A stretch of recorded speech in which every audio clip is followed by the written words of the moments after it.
امریکی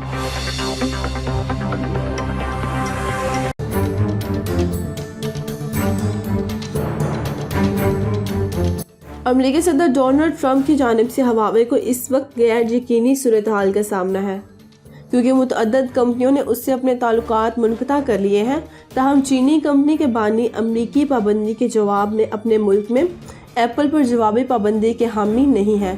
ہواوے کے بانی رین زین گئی نے بین الاقوامی نشریاتی ادارے کو دیے گئے انٹرویو میں بتایا کہ وہ چین میں ایپل پر کسی بھی پابندی کے مخالف ہیں۔ تاہم تجزیہ کاروں کا کہنا تھا کہ ہواوے پر امریکی پابندی کے جواب میں چین کی جانب سے چند امریکی کمپنیوں کو بین کیا جا سکتا ہے اور ایپل ان میں سر فہرست ہوگی۔ گولڈمین سیکس کی تجزیہ کاروں نے پہلے یہ انتباہ جاری کیا تھا کہ اگر چین نے پابندی لگائی تو ایپل کو اپنے منافع میں 1/3 کمی کا سامنا ہو سکتا ہے، مگر ہواوے کے بانی کو نہیں لگتا کہ ایسا ہوگا۔ ان کا کہنا تھا کہ سب سے پہلی بات تو یہ کہ ایسا ہوگا ہی نہیں، اور اگر ایسا ہوا تو میں پہلا شخص ہوں گا جو اس کے خلاف احتجاج کروں گا۔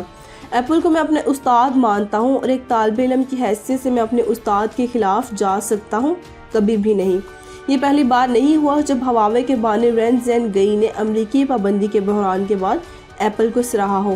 اس سے قبل گزشتہ دنوں ہی ساؤتھ چائنا مارننگ پوسٹ نے اپنی ایک رپورٹ میں بتایا تھا کہ رین زین گئی نے ایپل کی ستائش کرتے ہوئے کہا تھا کہ وہ اور ان کا خاندان جب بیرون ملک جاتے ہیں تو آئی فونز خریدنا نہیں بھولتے۔ ان کا کہنا تھا کہ آئی فون کا ایکو سسٹم اچھا ہے اور جب میرا خاندان بیرون ملک ہوتا ہے تو میں آئی فونز خریدتا ہوں۔ تو کوئی بھی تنگ نظری سے یہ نہیں سوچ سکتا کہ ہواوے سے محبت کا مطلب ہواوے فون سے محبت کرنا ہے۔